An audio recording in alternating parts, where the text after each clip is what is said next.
Yeah. Yeah. Okay, the first question is what is your background and what inspired you to take up this job of industry? Actually, I'm an engineer from the same college, RV College of Engineering. So just I wanted to be a entrepreneur. So just that's why I just did this. Okay. Okay, so what was your mission and vision when you started this first, and how did it evolve over time? Mission is service oriented, and vision is to expand the business. That's all. Okay. And what were the biggest challenges you faced while starting, and how did you overcome this? Basically, it's a financial problem, and banks came under. And next is a labor problem. Obviously, it is that. And other thing is there'll be many challenges, like climatic conditions also, where especially the rainy season and the hot summer, the customers don't come. So these are the problems, but we are used to it.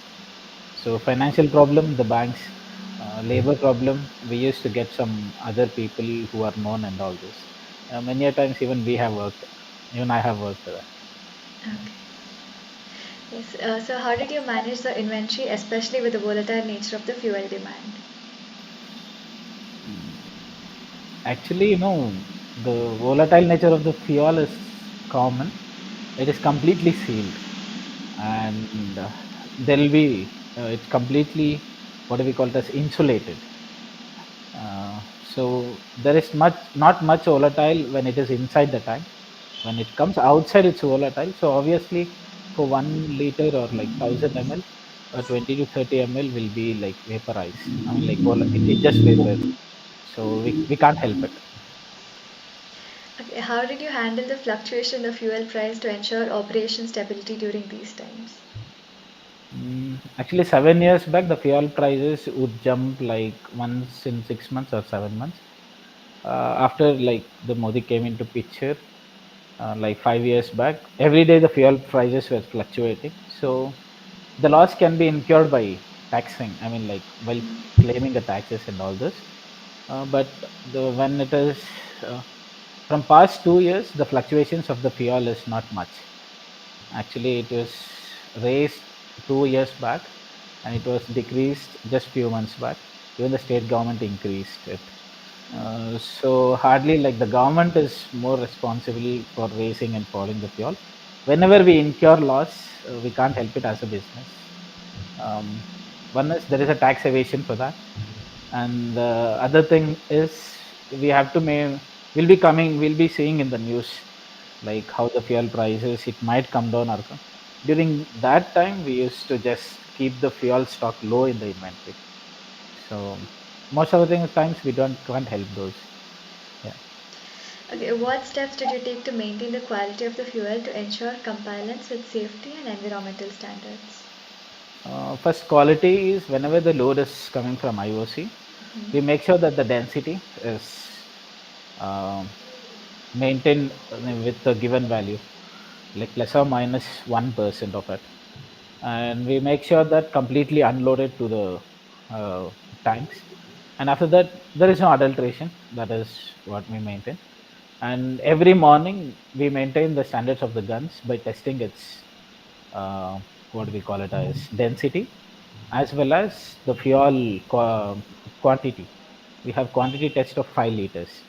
So every morning we have a test for 5 liters where exactly if you press 5 liters, the volume of the fuel should be 5 liters. So it is measured in the standard flask. And the next one is density. We check it. So we enter it such that it doesn't fluctuate. That is a quality. What's the next question? How do you build and maintain strong relationship with your customers? Customers, yeah, obviously whenever they come we treat well, like namaste and all this. um, and we make sure that no they don't stand for more than like 30-40 seconds, so we have good employees there. And we have three bays, almost all the 16 guns. So you have a fuel, that is petrol as well as diesel, where we make sure that every customer entering the bunk will not leave without fuel in it. Fueling. Yeah. How do you adapt to the changes in the regulatory environment affecting the fuel industry?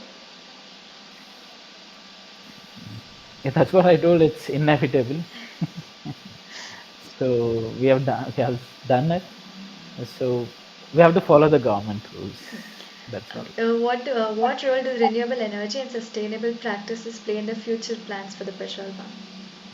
Um, to be frank, the renewable energy, if you take the Indian markets, it's only 3 to 5%. It's not like changed overnight like US, like Tesla coming to 25 to 30%.